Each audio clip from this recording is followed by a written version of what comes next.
Hi, I'm Rachel Glowacki. I am the author of All Through the Crown. I am so excited to be here to share the story behind the story. Thank you, Boulder Books, for inviting me to be here. I am in Eagle, Colorado, and I am currently at my neighborhood school, Vale Valley Unbound, and I have my students giving me this interview. Can you give us a very brief synopsis of your book? Yes, a brief synopsis of my book. My book is sung to the tune of the wheels in the bus about the energy in your body that goes round and round. From a concept from yogic philosophy about the chakras. And it's about the chakras and the energy and how it moves in a really kid-friendly way. What inspired you to write this book? What inspired me to write this book were my children. When my children were 2 and 3 years old, I was in yoga adult training, learning about yogic philosophy. And when I learned about chakras and understand that they are connected to different parts of our body, like when we have thoughts or emotions, it can have a physical reaction. And I felt for the first time as an adult that was it made sense to me, and I wanted my kids to have language to express how they feel. So if their belly is has butterflies in it, they have words and language to understand that maybe they're perhaps nervous or excited. So that is the main reason I wrote the book. And now I am grateful that it can be shared with other children. My children now, I have man children. They're 19 and 20 years old. So it took me 15 years to get this book written into a picture book. Um, the book is sung to the tune "The Wheels on the Bus." Is there a reason you chose this tune? Yes, because at that time my kids were in preschool and Wheels in the Bus was a popular, beloved childhood tune. And I think when you learn through something familiar, it helps learn different concepts. So you have the tune, it's already familiar, and you're able to make those connections. Do you have a favorite guided meditation or reflection question in the book? I do. So in the back of the book, I have reflection questions that go with each chakra. My favorite one right now would be for what makes you feel heard? Because kids sometimes don't get the space to have those kind of conversations. So in the back of the book, it has multiple questions. What makes you feel heard? What makes you feel seen? And when I wrote this, I was with my 8-year-old niece and I was going through the reflection questions with her, and I learned so much about what makes her feel loved and seen and cared for. So I'm hoping that that's what families and readers and get out of the book. What do you hope children and families get out of this book? I answered the question.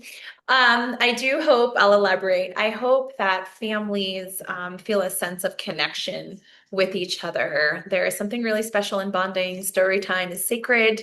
It's also fun, but it's lasting memories with each other with beloved books. And yeah, my hope would be that they have a sense of connection and maybe a deeper understanding of themselves and how they process energy and how they share it with each other. A couple books that you read that you love. If I were to choose a picture book that I love, it would be um, Little Tree by Lauren Long. And it's one of my favorite books because it goes through this little tree going through the seasons. And when the leaves fall around him, he doesn't let go of his leaves. And it goes through every season of not letting go. And this basically, I feel like it can speak to any person reading this book because when you let go, you grow. And when you hold on too tight, you stay stuck. And that's a beautiful story. And then I'm reading an adult book right now. It's a memoir by Sue Monk Kidd. And it's about creativity and writing for the soul. It's not only her story, which I really deeply resonate with because she didn't become an author until her adult life. And I came out with my first picture book in my late 40s. And also, there's writing practice in there, and it's really inspiring to me right now. Is there anything else you want us to know about your book? Yeah, so inside the book, inside the dust jacket, well, there's two things. One, there's a picture of me when I was 7 years old, and that's the illustrator, Ryan Nelson.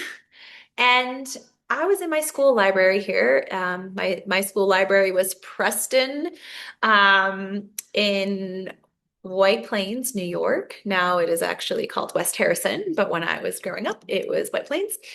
And I really struggled reading as a kid. I was in remedial reading, and I just feel like it's such an inspiration to other kids who might be struggling readers. Knowing that like when you find something you're really passionate and you care about it, anything can happen. And so now I'm a published author, and I was a child who really struggled to read. And I didn't really like reading because it was hard for me until I learned ways that were helpful. Also, inside the dust jacket is a poster.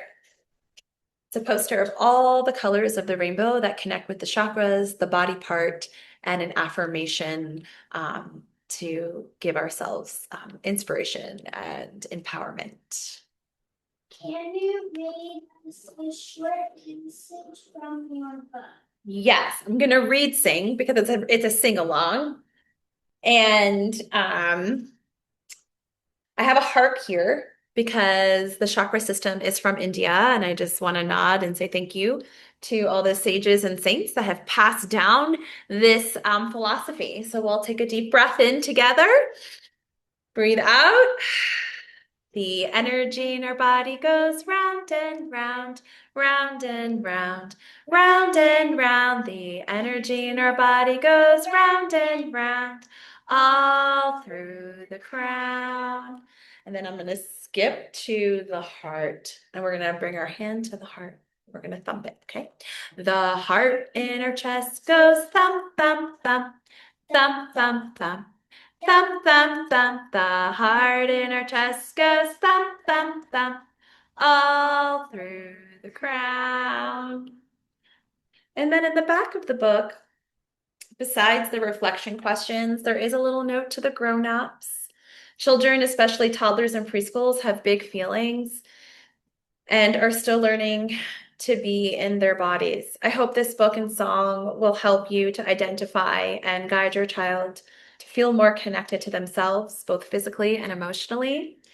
And there's more reflection questions here. And at the very, very end, there is a guided, readed meditation. So we're going to imagine your favorite color or colors wrapping you up in a cozy blanket. Know that you are loved, seen, and heard. What you think and feel matters to the world. There is only one you. Thank you, Boulder Books, for inviting me to share my story and the story behind the story.